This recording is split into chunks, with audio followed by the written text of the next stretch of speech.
La Cámara de Comercio de Barranquilla viene siendo objeto de investigación por parte de la Contraloría, esto debido a diferentes irregularidades que se encontraron en las últimas auditorías hechas a esta entidad. Las faltas de tipo disciplinario y fiscal obedecen, según lo afirmado por el Comité de Veeduría Ciudadana, a la utilización del dinero público para fines políticos. Se pagaron la estadía de dos candidatos al Congreso, como es el del señor Antanas Moco y Peñalosa, que la Cámara de Comercio le costeó todo lo concerniente a su venida aquí a Barranquilla.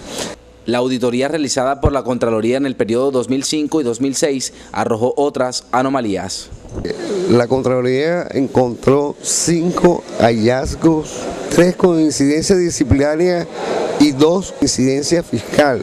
A estas inconsistencias se le suman las reportadas por el SENA, que en el año 2007 aportó 750 millones de pesos recibidos por Producaribe, filial de la Cámara de Comercio, para promover el turismo en la región, dineros que fueron utilizados con otros fines. Desde Barranquilla, con la cámara de Lenín Corrales, les informó Willy Ospino para CNC Noticias.